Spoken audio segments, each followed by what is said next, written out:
There are two things in this channel that I am extremely stubborn about. One is Stephen King. The second, Pierce Brown's Red Rising. These are things that I feel like I do a ton of on this channel and they just don't get that much discussion or attention.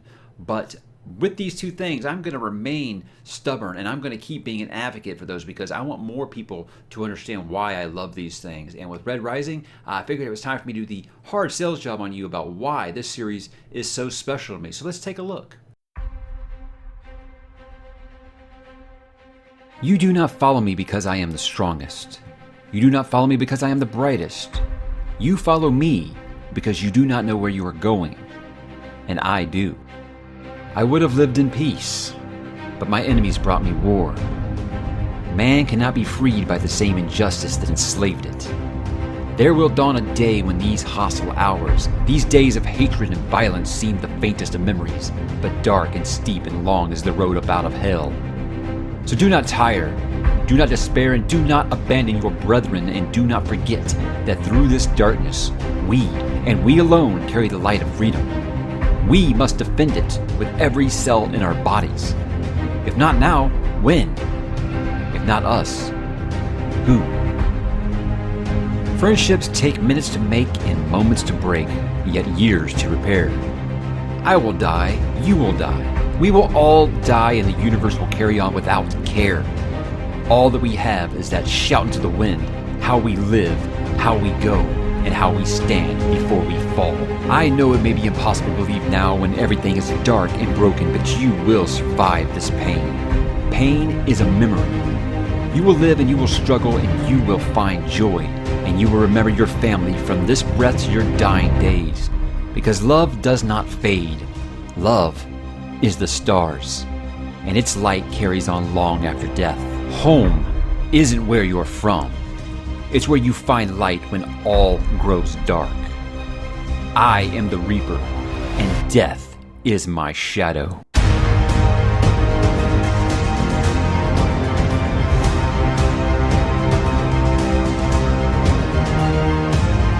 Pierce Brown was born in 1988 in Denver, Colorado, and graduated from Pepperdine University with a major in political science and economics. After writing 6 novels that were rejected, he decided Red Rising would be his last try at becoming an author, and wrote it while living above his parents' garage in 2012. Upon release, Red Rising entered the New York Times bestsellers list in 2014 and was followed with even more success with the sequel, Golden Sun, a year later, before finally hitting #1 in his final offering in the original trilogy, Morning Star, in 2016. So after 5 bestsellers in the series with a 6th and presumably final book on the way, why should you read the Red Rising saga by Pierce Brown? Well, let's talk about it.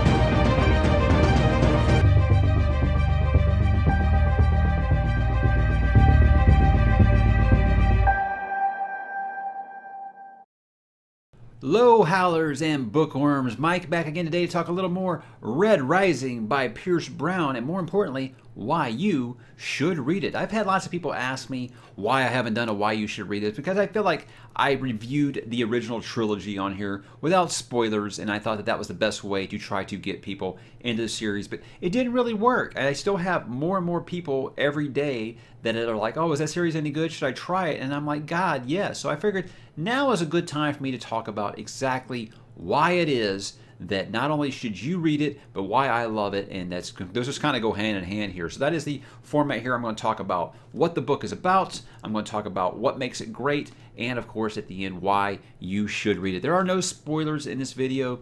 I will be doing a overall spoiler review for the entire series, probably upon completion, which I'll get into as it goes into it. But for now, no spoilers. This is just trying to get more people to read this fantastic series, because enough of you are not that I feel like I want to continue to preach that gospel that is Red Rising and the Church of Darrow the Reaper. But let me give you a quick little background here. If you don't know, this is an ongoing science fiction series by Pierce Brown. It started coming out in 2014. There are 5 books currently out. The last book, believed to be the last book, I don't think it's going to be coming out this year. He just started in January. He said that he had just started, that he had taken his little sabbatical after the book tour for book 5, and he was back to writing. But this guy's put out 5 books since 2014. So, he writes quickly. So at the latest, I imagine it'd be like probably summer of 2021. He usually puts his books out in the summer. So if you're worried about that, that's okay. These are 2 trilogies. And the first trilogy obviously is complete, and it is a full story. So there is nothing that you have to worry about not having an incomplete story. I know plenty of people that have waited to read books 4 and 5 until 6 at least has like a release date. I understand that. I said I was going to do that, but the series is just too good. I couldn't stay away from it. But let me give you a quick little background about how I discovered this series. There is a friend that we always kind of recommend books back and forth. And, he recommended the Mistborn trilogy to me and actually really got me into Brandon Sanderson. I owe a lot of my allegiance to Brandon Sanderson to him. And this is one that he really kind of pushed me hard to read. And I was like, okay, sell it to me. He said, imagine if Hunger Games had stayed good. And I'm like, okay. He's like, but now add a sci-fi twist to it. All right, okay. And so right off the bat, I'm like, I don't know, buddy. I don't really read YA. And he's like, oh, this isn't YA. Trust me, this is not YA. And he actually tagged the author on Twitter. And Pierce Brown actually responded back to me, yeah, not young adult. This would probably scar young adults if they read this series. Okay, I will give it a shot. And long story short, I did not really care for book number 1 the first time I read it. I'll put that review up here for you in case you want to check it out. And you can see in there that I was quite upset about this because it become so highly recommended. Every review I read was just like over the moon about how wonderful it was. And I think it was my fault. I think I went into it with a different set of expectations than I should have. I went into it expecting Ender's Game. And if you don't know, Ender's Game is like my second favorite science fiction book of all time, behind only Dune. So I was expecting something like that. And what I got, I felt like it was a mashup of Hunger Games and Lord of the Flies. And I didn't feel like it was as good as either of those. And then, guys can make all the jokes you want. Hunger Games 1, I enjoyed quite a bit. I enjoyed that book quite a bit. And I think most people kind of felt that way. It was after that. But that's a different conversation altogether. Now, while I could see this is definitely not YA, it's way too violent to be YA. And again, everybody's like, well, look at Hunger Games. I don't want to get into Hunger Games. I'll get into that here as we go along. But I decided, I don't know if I'm going to keep going because this isn't really for me. And I felt bad. I felt bad because his friend really thought that this would click for me. And he's like, man, I'm feeling terrible that I recommended it to you. But he's like, I will go ahead and say that book 2 is way more science fiction. It might be a little more what you're looking for. Okay, why not? And I tried it, and book 2 absolutely blew me away to a point where this is the best book overall that I've read in the last 2 years. Without contest, it is that good. It just completely changed everything, and it made me the biggest fan of this series because the rest of them are more like this one than they're more like that one. So that is kind of the introduction to how I got into this series, and now it is one of my favorites. As soon as the next book comes out, I will be glued to the page. That's how much I admire this series now. But let's get into what this series is about. And again, these are going to be very vague because I don't want to spoil anything for you because these books full of twists and turns, and I don't want to spoil any of that for anyone. So it starts off in a very far future, but still in our solar system. We've terraformed and colonized most of the solar system, and we've kind of abandoned democracy and done away with that in favor of a color-based caste system. Now, this colors are based off of what your role is in society. Let me give you a couple of examples here. You have the high colors, which are gold, silver, white, and copper. Now, these are things like your rulers, your businessmen, your clergy, judges, lawyers, bureaucrats, businessmen. Then you got mid colors. Those are going to be blue, yellow, green, violet, orange, and grays. These are going to be people who run the crews on spaceships, doctors, technicians, artisans, mechanics, engineers, soldiers, and your law enforcement. Then you come to the bottom, which is the low colors, and those are brown, obsidian, pink, and red. red being the important one here.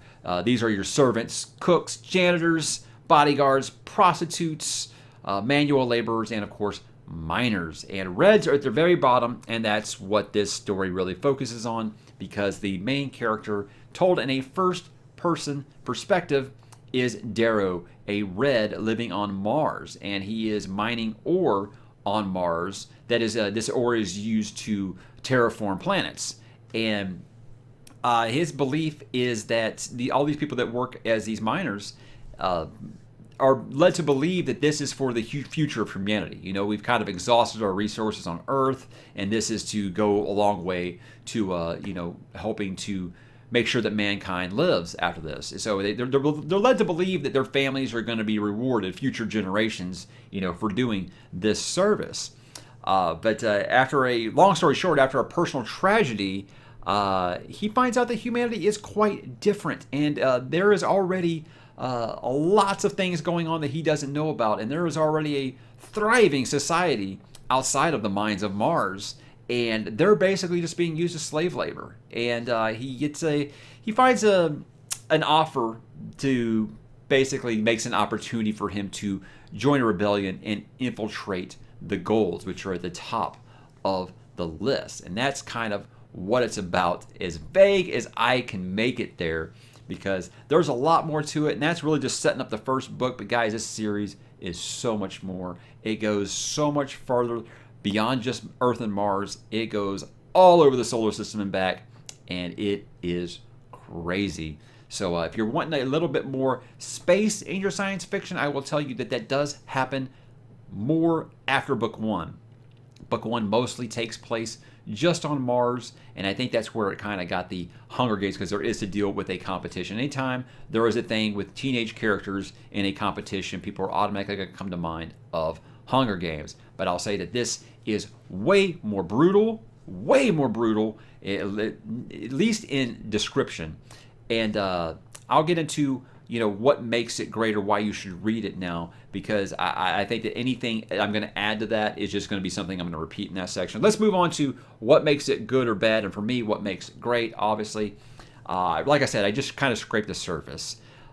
This goes from just a basic revenge tale to a full-on rebellion.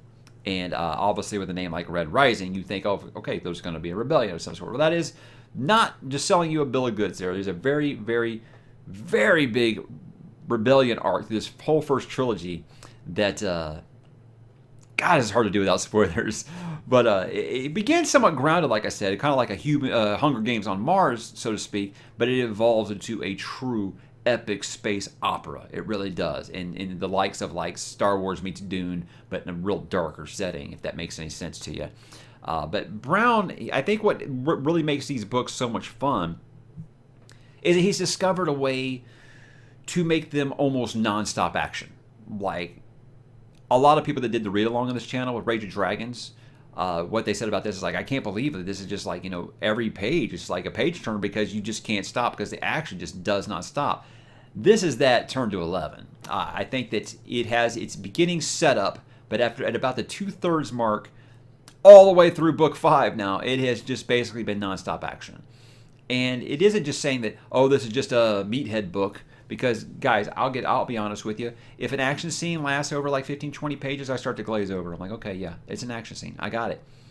But it's not just dumb action. I mean, it's action, but it's in a way that it furthers the story. It really does. It's not just, this isn't a Michael Bay movie, right, on a book form here. There's meaning, there's consequences, there's character development, and I think the fact that it is almost nonstop action, what makes it so good is the characters. And when they have just like one-on-one conversations, that's sometimes the best moments in these books. So it makes your conversation and your world building more important, because when they happen, you'd better be paying attention. And I will not lie, guys, the solar system building in this is massive. You're going to want to take notes, because there is a lot of stuff, and you're going to be like, wait, who are these people, and how are they related to this person? I drew family trees and stuff when I first started this, because at first you're going to be like, I can't keep some of these separate. But if you're into fantasy books at all, you can do that. That's not a problem. It's never going to be too hard for you, but you do have to pay attention. I don't think that, that what I listed the colors earlier, You just really know the basics. And it has, at the front of the book, it has the cast systems listed, and so you can always reference those if you want to. It's never going to become just so overwhelming that you're not going to know what's going on. You don't have to memorize these colors or anything like that. You'll get them. Much like I said with the Rage of Dragons, is that you're going to get them eventually, and you're going to know which ones are important and which ones, I don't want to say are not, but are not as prevalent. So there you go. But yet the characters, I mentioned the characters are so good. And what I love about this is, you guys know I'm a huge Joe Abercrombie fan. What I love about Joe is that he makes you fall in love with morally gray characters, and he's got no problems taking them from you. I feel like the characters in the Red Rising saga are more lovable, and Pierce Brown might be even more ruthless than him or George R. R. Martin as far as like taking characters away from you and basically getting power off of your tears. I truly believe that, because there are some heart-tugging moments just in the first trilogy, and I don't want to even talk about how bleak it gets in the sequel trilogy. But something I've complained about in the past is that I do not care for a first-person point of view, and I won't lie, that is a problem here. The trilogy is all through Darrow's point of view. Books 4 and 5, they have used multiple character POVs. So he's actually changed it up there or whatever. I don't want to mention any of these names because I don't want you guys to know who lives or not. Okay? So, but I don't feel like it was a problem for me in the first book, because I felt like what Brown did in the first book is he kept trying to do aha moments with Darrow where he was just smarter than everybody. And I'm like, we are in this character's head. How do we not know this? We're with him nonstop. How do we, the readers, not know this is going to happen? But I feel like it's something he corrects immediately in book 2, and it does not relent. So while I still don't like just a singular first-person point of view, it works for the most part, and I feel like he's better at landing those gotcha moments in book 2 and 3 in a way to where it's not going to feel like you're just being cheated or you're just trying to do gotchas. It works out really, really well. But the most important thing here is that characters besides Darrow shine just as much, sometimes if not more than Darrow. That's how well they're built. And there are some that are just, you're going to love them, man. The characters are just so lovable. And like I said, only advice I'll give you is don't fall in love with them, but you can't help it. You can't help it. They're just such good characters. They really, really are. But there's themes in this book. I mean, there's themes of brotherhood, family, love, betrayal, all the right notes. I mean, the friendships that are made and broken, and the blood feuds, and the betrayal, and the backstabbing, and the politics, and the maneuvering, and the love story. And there's some family stuff in here that's just so, so good. If you watch my individual reviews, I talked right here in my one for Golden Sun, where I actually mentioned there's a family moment in there that I actually read right after I lost my father in real life, and it just absolutely cut me. And I was just amazed that I was about halfway through the second book in this series, after I was lukewarm on book 1, that Brown was able to pull those kind of emotions out of me. So when I say it's like night and day difference between book 1 and 2, I am not kidding. And I think most people, a lot of people on the Discord that have been reading it now are starting to see, wow, you weren't kidding. Book 2 is way different. And I have my theories on that. I have my theories like when he was trying to sell this to the publisher, they were like, oh, it's kind of like Hunger Games. Oh, it's like Hunger Games? Okay, do more of that. And he says it's not. He says he never had to change anything. To me, it felt like, okay, after this first one sells really well, you can do whatever you want, because it's so different. Books 2 through 5 are so different than book 1 to me, to where, I really feel like that's what happened. But I digress. Like I said, good themes. There's a shocking twist or surprise about every other chapter. If you're you didn't see that coming guy, I think there'll be some that even you won't be able to see. I've mentioned numerous times, almost every video that I do, that I'm not, oh, I saw that coming. I'm along for the ride. I'm not trying to figure your stuff out before it happens. And some of them just floor me. The ending of this book will stun you in a way that I hadn't been stunned since I read The Red Wedding for the first time. It completely punched me in the nuts and asked me to like it, because I immediately picked up book 3 afterwards. That's how good it was. It was so well done. And this is where I first said, wow, this is way darker than I thought. Because, a lot of times I think that people see these covers and they just kind of look like YA covers, and people just assume that they're YA. And this isn't meant to just completely bash YA. I'm just trying to put you out there, you guys, that don't read these thinking this is a YA story, because these books, if you want to say they get better each one, that's up to you. But what I will say is that they get more and more grimdark as they go along, and I'll talk about that here in a minute.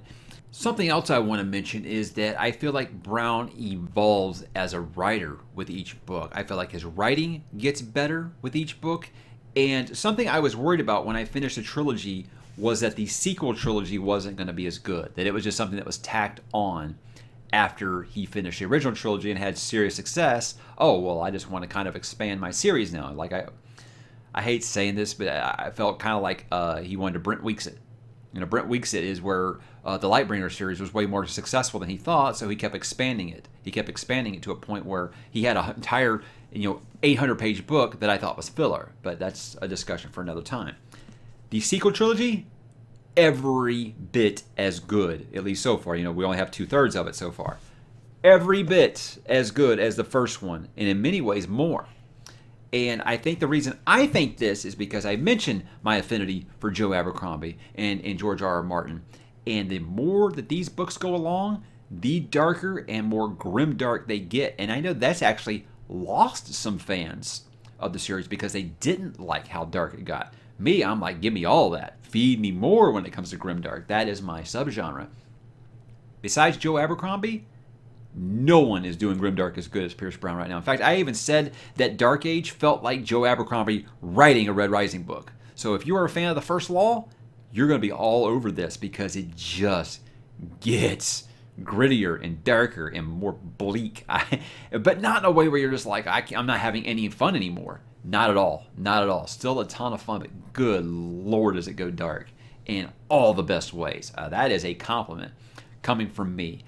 Something that I want to say, that another reason that this is so good, or why it's great, is I feel like all ages can enjoy it. And why I say that is because your protagonists are teenagers, so people automatically assume, oh, it's YA. No, I say that this is an adult book starring teenagers in it. That's the way that I've always kind of looked at it, because you don't have a lot of YA books where people are getting stabbed through the eyeballs, and this does, and it just, I don't want to bring up some of the shock that happens, but let's just say I am seasoned as hell in that category of grimdark, and there was a moment in book 5 where I just had to put the book down. I was like, oh my God, I can't believe he's going here. And yeah, like I said, even Joe Abercrombie would be grabbing a barf bag reading some of this stuff.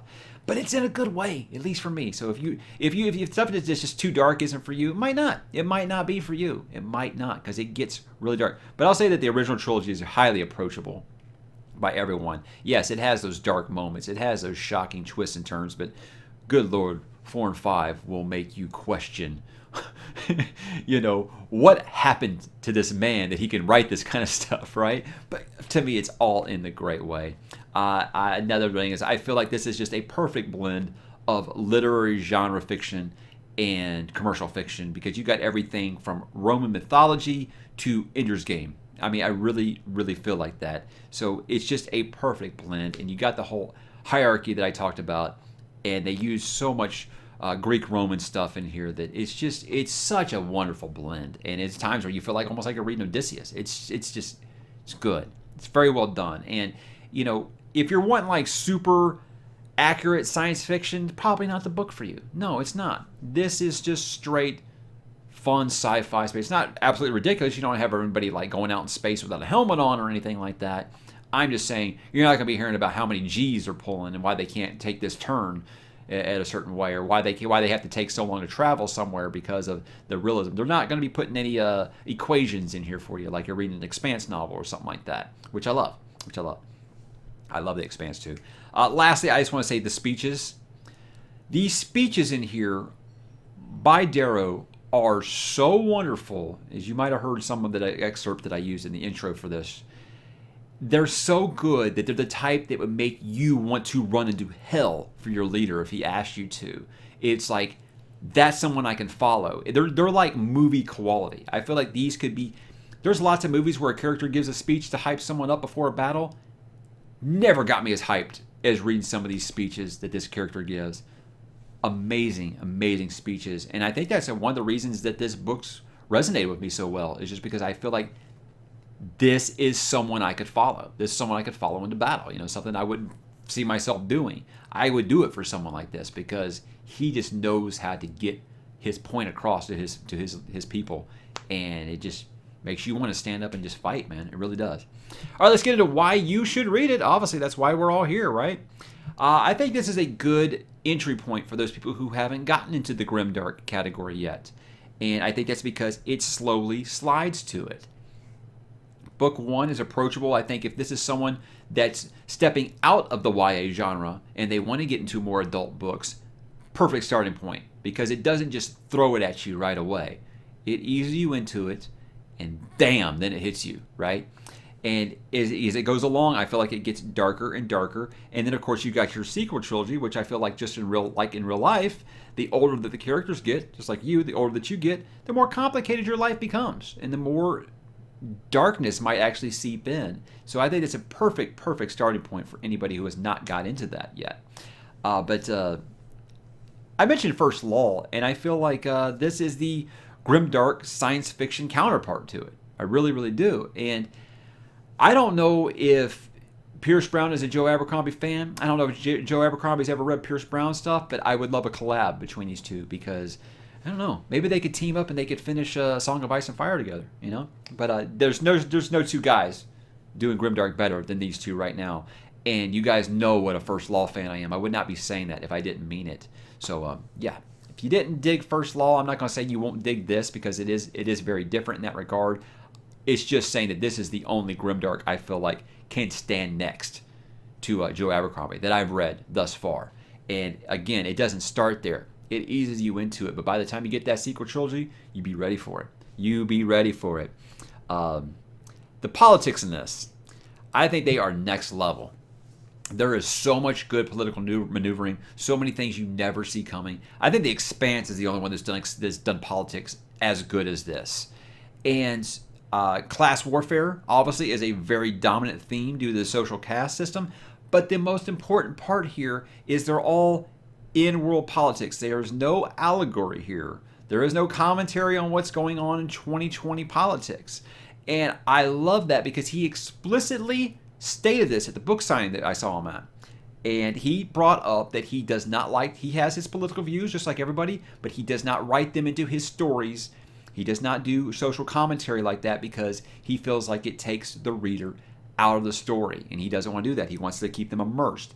And oh my God, that was the most refreshing thing that I had ever heard. So if you have anybody being like, well, actually, it's this, and this, you're looking for it. You're looking for it, and you're making that connection on because he got it from the horse's mouth. He said he does not do that, and I believe him. I believe him. A very genuine dude when I met him, and I believe him. And I think that's just so refreshing because right now, any author that's under about the age of 30 can't help themselves. They really, really can't. So it's very refreshing to have that. Another reason why you should read it, I think I've kind of already gotten this point across, but book 2, one of the best science fiction books I have ever read in my life. And I've read a few.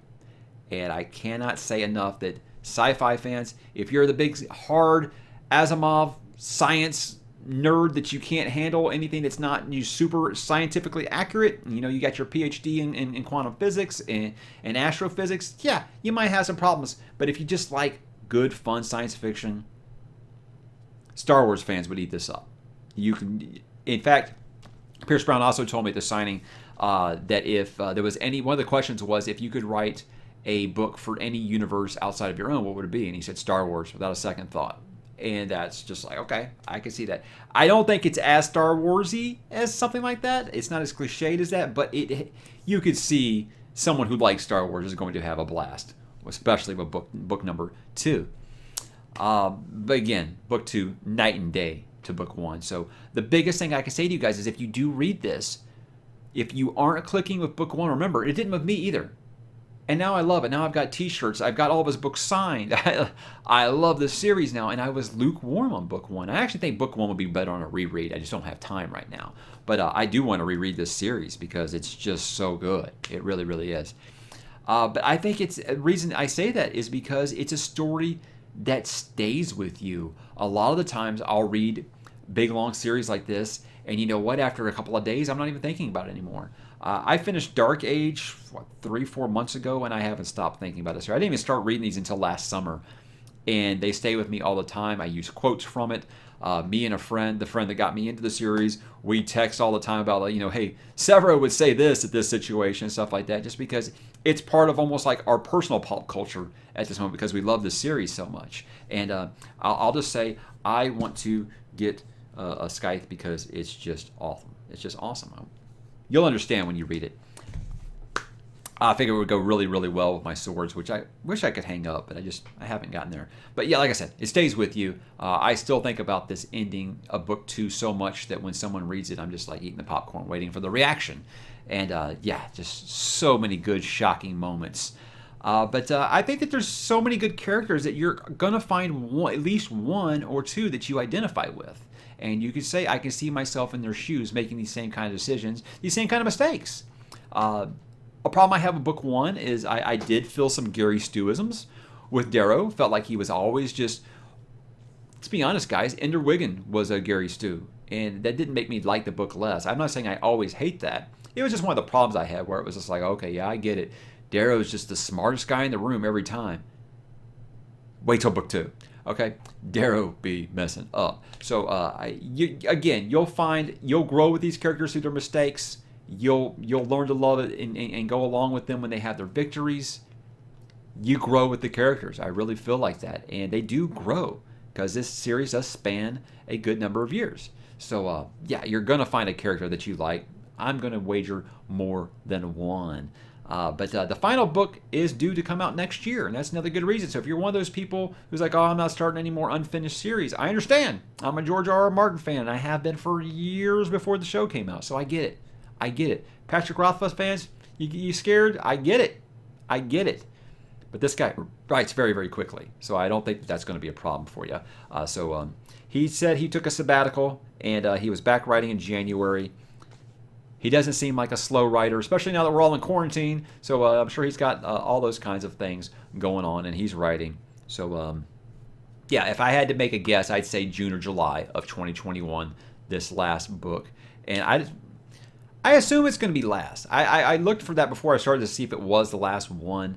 He did say it's just going to be a second trilogy, but he didn't say if it was going to be the last trilogy. I believe it is. I don't know. The way that it's angling, it feels like it's setting up for that big, big finale. But if he wanted to write a third trilogy in this universe, I ain't going to be mad because I trust the guy at this point. All right, guys, so that's mostly why you should read it. But I'm going to talk about a couple final thoughts here. I told you I almost quit after book 1, and now it's one of my favorite series ever. So I feel like that tells you to stick with it. I really cannot emphasize this enough, really. Stick with it. If you don't like book 1, it's fine. A lot of people, especially older fantasy fans, have not cared for book 1. They felt like, oh, it's just YA trash, right? And again, that's not what I said. I just said I felt like it was Hunger Games meets Lord of the Flies. And I have to point this out because people get mad if I dare criticize YA, but again, derailing. Give it a try. Don't quit after book 1. Just trust me on this. If the first half of Golden Sun doesn't hook you, might not be for you, but I'm willing to bet that it will. Something else is Severo has some of the best quotes, and I use them in real life. I use the not rated R ones on my children sometimes. Just so many good lines. And there's a reason why he is a fan favorite, because he has some spectacular lines and some of the best moments in this entire series. And like I said earlier, I think much like life, the themes grow darker as the characters grow older, and that was something that I could really appreciate. And I think maybe that's why, as much as I love the first trilogy, I'm liking a lot of things actually better about the sequel trilogy at this point, because some of the characters that survive are still, or it's like 10 years later, and they're older, and they're making different decisions, and more decisions that I can relate to a little bit more. And it does things. Let's put it there. God, man, it's hard without spoilers.